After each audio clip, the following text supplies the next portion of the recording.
Okay, very happy to make this video. I finally have the Star Fort um, all done, well, table ready. Um, this is from 3D print files, so my dad got a 3D printer and for his own hobby stuff. It's an Elegoo Centauri Carbon, so it's an FDM printer, and he helped me print this out. This is a Renaissance style star fort that we would have had in the 16th through up to even I think the early 18th century. Um, this is from uh, a creator on Wargame Vault. I will put his name in the description. I'm kind of a little excited, so I forgot. I think it's Xerbath. But anyway, this is a modular star fort system, so there are other components. This is the basic set. I also got the plans to do to add the like the walls to make it pentagonal, so a five-sided wall. But for now, I'm happy with just the four-sided wall. I think this is enough. And for my channel, this opens up so many possibilities for like historical engagements I can feature with the Ottomans, because most of the 16th century Ottoman battles were in fact sieges. So if I don't have a good fortress, can't really do a compelling like siege video. But anyway, now that's different. Now we've got a fort. I can put Ottomans or Habsburgs on this to do different scenarios. But more about the fort itself. So, like I said, this system it's really a modular system that the creator has done. So everything it prints with pins, holes for pins, and the pins are part of the um, kind of the construction. So I'll just try to. So there you see, one is in this section of wall, but you've got pins. The pins print out in two pieces. You probably could glue them. I didn't do that. I just fit two in, and they seem to work just fine. And then you just pin them back together. I did not do that on this side, but it holds together just fine. I can, and also the pin system is enough, so I can kind of pick it up in one piece if I want to do that. Everything printed excellently. All the main parts, no problems printing. The only thing, and I think this may be because I was using an FDM printer, is there was a lot of the like filler on the gatehouse and stuff. The gatehouse and one of the other pieces had a lot of filler. I may have just been this one. Um, and then the citadel in the middle is stackable, so you can. And this also has pin holes in the side, the lower floor. Go up closer. I didn't paint the inside because it's not really seen. It's not really necessary. And then this roof section is supposed to be detachable as well, but unfortunately, when I was gluing this crow's nest or cupola thing, I think some of the glue from this lower part got into the crevice between these two. But if you glue it correctly, if you get these STLs, that this roof section lifts up. So if you're doing more like skirmish type gaming and you want that, you can do that. I play 15, for like large battle kind of size games, so it's not as much of a big deal to me to have like this interior section done, but that may be something for you.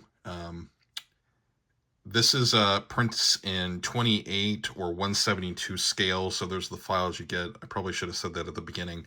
I printed the 172 version because I pretty much exclusively do 15 millimeter now, so I think that's fine. And just for scale, quickly get out a pack of Coruscant figures.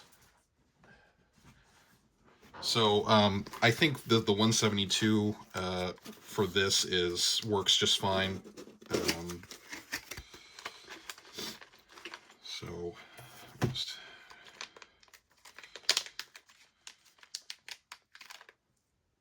So unfortunately, I don't have any figures on foot, but you may be able to get an idea of the size there. Let me just put him against the gate.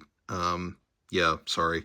If I had an infantry figure, I would use it, but I think the horse gives a decent enough idea. So these are Coruscant miniatures 15s, so they're a little kind of medium-sized, I would say, for 15s. Larger than like alternative armies, but that's just to give you an idea of what the 172 scale looks like. And I feel like I could, this isn't going to be a problem. And anyway, the fact that it's a little bit bigger works just fine. To make it look more imposing, also to have it be a slightly bigger scale. And the other thing too is I feel like with 15s, if you're gaming like me, I feel like I could probably fit multiple bases in these sections, and it will look pretty good. So the only problems I would say I had with these prints is that there are small pieces that go like with the doors. So the doors on top of this, there's supposed to be like a hatch, but in the 172 with an FDM printer, the pieces are just a little too fiddly for me. I didn't want to mess with them, and they're very tiny, so they're like these really small frame pieces that go in certain sections. I may glue these on later, but as far as I'm concerned for now, it's not that big of a deal to me, leaving them off. I did add the gate. The other thing is, if you do filament printing, I think like stuff like the gate, as you can see, it's probably it's a little crooked. Won't be a problem for like gameplay wise, but I did have to do some like shaving to get this to kind of work. And who knows, I may end up like gluing this shut, but I would like to be able to open it. I mean, that would be fun. So this is really nice, and like I said, there are a few drawbacks. So there are like the little pieces when you do probably with a filament printer, that's more of an issue. But in terms of the main structures of the fortress, I didn't have any. They printed up nicely. Everything pins together very neatly and easily. And like I said, it's modular, so you can unclip or unpin sections, add more walls. Like I did print off like an extra wall section, and then there was one of these that didn't complete printing in time, or didn't. I ran out of filament, and it didn't finish correctly. But overall, fantastic.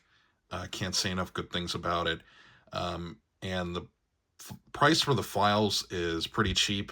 And I'm glad this is out there, because the options for like Star Fort-ish things, there is a lot more expensive options that I was looking at that are like made out of, pre-sculpted, pre-built, made out of resin, or like I think it's the Sarissa kits that Warlord is selling. But this was a much easier option overall. Now, granted, you have to have the printer or access to one, but this is perfect. So, big thanks to my dad for letting me use his printer. And now I can have like completely new videos on the channel of doing actual historical engagements. If you've been around for a while, or subscribed to a while, I mostly do Ottoman and related kind of stuff.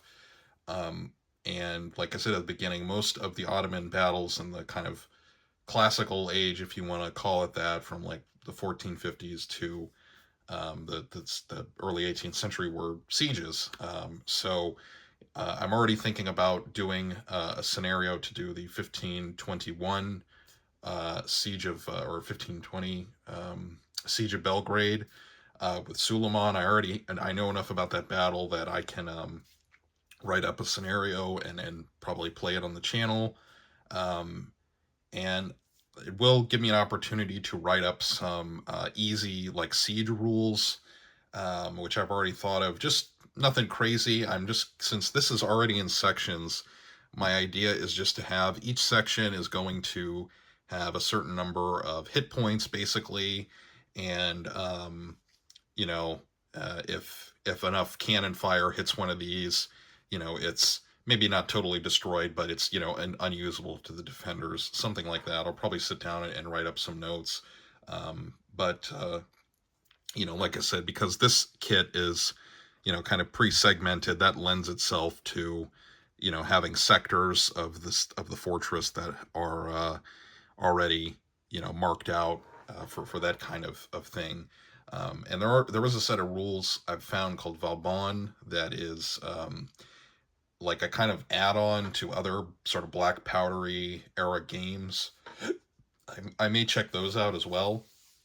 But for now, I feel confident I can write my own stuff because I researched this period, so I know the material well enough. I'm still learning things all the time, but I know the material to where I know how I could do that, and try to strike a balance between the history and the gameplay. So Siege of Belgrade, I think, is a good one to do because that would give interesting options for the attackers as the Ottomans. Because in that battle, Belgrade was not meant to be taken. Actually, the Ottomans were initially attacking a different fortress that had been where the Ottomans had been pushed back in southern Hungary by during Mehmed the Conqueror's time, I think, and then one of the Ottoman hosts within the army moved to Belgrade, um, independently of the Sultan, and then the rest of the army joined them. I think that's how it played out. But anyway, I may make a more in-depth video about that and try to game that out on the channel. But like I said, this is like, I feel like having this is gonna be a huge help for me to do stuff with like actually doing historical battles where I can talk through like what actually happened and the gaming. Now that I have this, the only new challenge is just table space to be able to fit this on my table and have enough room for the armies to actually move. But I'm sure I can deal with that somehow, even if I have to play on the floor. We'll see what the cat thinks about that. But yeah, this is awesome. And then I probably should have said this before, but in terms of painting, what I did to paint this, pretty simple. I just did a gray spray primer, and then I dry brushed on just some white, that cheap acrylic craft paint you can get at like Walmart and stuff. That's good for this sort of project. And then I sprayed on a little bit. I tried to spray on the gray primer again just to give it kind of a textured look. And in this light, it actually turns out pretty much the way I want it. When I just dry brushed on um, the white, it was a little too bright looking, and but then when I added another light coat of gray, I held the can like away from it so it would kind of texture the outside, and I think it looks better now. It's not quite gray, not quite white, so it's looks more like a stone color. And when I get back to my normal painting desk, I may just do a little bit of earth shade or something like that to give it a little more definition. Um, and I'm kind of going stream of consciousness, so I apologize. The only other thing with printing this on FDM and it wasn't really a problem, is there are the striations in this, but you have to look really close to see them. And after I painted this, it's really hard to see from a distance.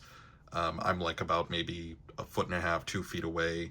I can't really tell, but there is like a texture. You could sand that down. I didn't, because it's meant to be like stone. And to be honest, the layers kind of give it a little bit of, you know, textured grip to take it apart. But yeah, I mean, and just before we close out, I think I'll just, you know, kind of go around. So we've got, this is the front, and then we've got, this is the side, and then the inside. This is the other thing that was filled in with filler, but that's, I mean, normal for 3D prints. And then the inside of the gatehouse is also has little openings. And then we have the citadel here in the back. And that's what it looks like. And because this is all modular, I did print out another wall section, so I could just pop this part out and just have a wall if I wanted to, you know, maybe represent like a smaller fort or something like that, that doesn't have this kind of citadel, something like that. But so that's the Star Fort. Really excited, and like I said, I am definitely going to try to do some kind of Siege of Belgrade game on the channel, and do more stuff with the sieges. And I will put the link to the STLs on Wargame Vault. If you have a printer, I can't recommend these enough. And, you know, just there's a couple things that, like I said, the little pieces when you do 172 on the kind of printer I was using, that may be difficult. If you're using a resin printer, it might not be like that. Or if you're printing the 28mm scale, the little pieces might not be a big deal. So anyway, but yeah, I would definitely get this if you want to do sieges. This is fantastic, and you know, didn't really need any major prep in the program, the slicer program for the printer. So yeah. All right, that's the video. Thank you for watching, and I'll talk to you all in the next one.